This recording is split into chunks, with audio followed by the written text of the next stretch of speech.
Marlène Schiappa putain, c'est une meuf qu'on dirait Woody Harrelson avec un bélet sur la tête, et c'est très dur pour moi car j'adore Woody Harrelson. Mais c'est surtout le genre de meuf pour qui une femme qui a réussi, c'est une femme qui a su prendre à quatre pattes cette bonne moitié des Français qu'elle déteste, juste parce qu'elle en fait pas partie, avec son très gros clitoris turgescent. Je vais faire une rapide énumération de tous les dossiers sur elle, parce que je compte bien finir cette vidéo avant la fin des temps, et que t'as déjà pu constater par toi-même la rancune qu'elle déverse en permanence du haut de son gouvernement, surtout sur les réseaux sociaux car Marlène, avant d'être secrétaire d'État c'est avant tout une femme détestable avec une confiance disproportionnée dans la cohérence de sa petite personne. C'est ce que je vais m'employer à te montrer.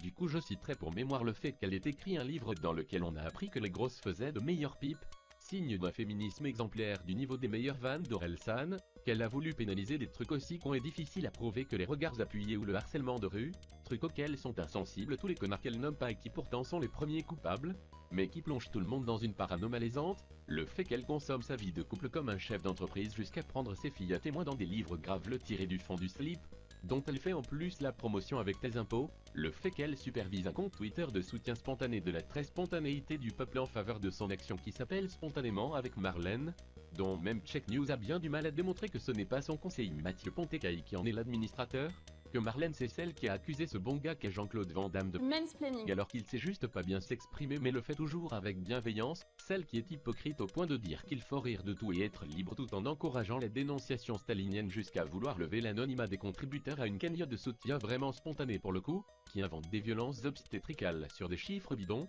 qui dilapide l'argent public dans son ministère, qui ment quand elle dit que sa team va réévaluer la suppression de l'ISF, qui trouve primordial de consacrer le budget de l'éducation à l'occupation de la cour de récréation par les garçons et les filles, qui trouve des convergences idéologiques entre la manif pour tous et le terrorisme, qui te sort des trucs spirituels comme suce mon clit etc. et j'en putain de passe putain de... Nom de Dieu, de putain de bordel de merde de saloperie de connard d'enculé de ta mère. Le point d'orgue de tout ça, c'est l'animation du grand débat national chez Hanouna, un truc pour lequel il s'est tellement fait gerber dessus, qu'elle a dû sortir de sa zone de confort consistant à accuser ses détracteurs de sexisme. Car bon ben parmi ceux qui aiment pas ce gourou débilitant qu'est Hanouna ben y en a de son bord politique, et ben tiens y a même des femmes aussi trollolo. Là il a carrément invoqué le mépris de classe, comme si c'était juste les agriculteurs, les prolos, la populace bref les pauvres qui regardaient Hanouna, et pas juste des mecs qui ont pas le temps de penser à lire les projets de loi qui passent en douce à 1h du matin le dimanche soir. Alors tu vas me dire qu'on a fait le tour de cette meuf qui aurait dû rester dans l'anonymat d'un poste de secrétaire mais pas d'état, tenant un blog de fanfiction de 50 Shades of Grey. Mais non putain, avec elle on n'a jamais fini, on a toujours 2-3 coups de pelle à donner quand il s'agit de Marlène. Et en sortant ce truc sur le mépris de classe pour donner l'impression qu'elle a des convictions, elle nous donne l'occasion de nous faire tellement plaisir que tu vas devoir regarder la fin de cette vidéo avec un rouleau de sopalin. Schiappa, c'est la quintessence de cette génération de femmes qui en veulent à la terre entière de pas être des hommes, et qui voient tout à travers ce prisme. À cause de ça, elle tente de faire plier la réalité au bon vouloir de ses fantasmes malsains sur l'oppression patriarcale qui serait la première cause des malheurs du monde. Ses échos dans la vie culturelle française sont Marie Debray, la cruche qui a écrit ma chatte lettre à Booba MDR, ou Lisa Azuelos, une cinéaste un peu ratée qui lui sert aussi de conseiller et qui sort des trucs comme cette citation, sur laquelle on va partir pour montrer c'est quoi le problème, parce que ça résume tout et même Marlène. Car voilà ce qui est méprisable chez ces pitoyables représentants des femmes. Elles font partie de ces abrutis hystériques qui menacent rien de moins que la cohésion entre les hommes et les femmes, car elles arrivent sans cligner des yeux et dans une même phrase à dénoncer la société de consommation, tout en réduisant l'homme et la femme à deux objets de désir qui se consomment l'un l'autre. Et avec elles, on s'ignore tellement qu'un plus un égale 11.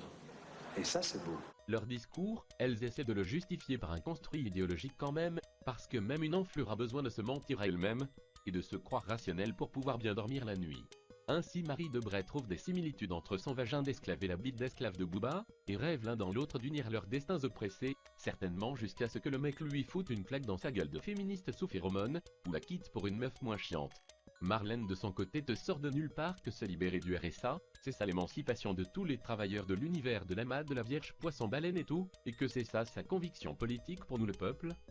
Alors que tout se résume au fait qu'elle a un problème avec son papa, qu'elle demande qu'à contredire sa vision archaïque et patriarcale du monde en parlant très fort, et ça se voit tellement qu'elle attend même la fête des pères pour régler ses comptes avec lui par médias interposés, pour écraser Papounet du poids de tout ce poste ministériel qu'elle n'a finalement obtenu que par vengeance et discrimination positive. Alors bon Marlène, ça se voit que t'essaies de masquer ton délire avec de grandes idées qui tiennent à peine debout, finalement c'est toujours un globi-boulga avec de grands mots et des petits horizons.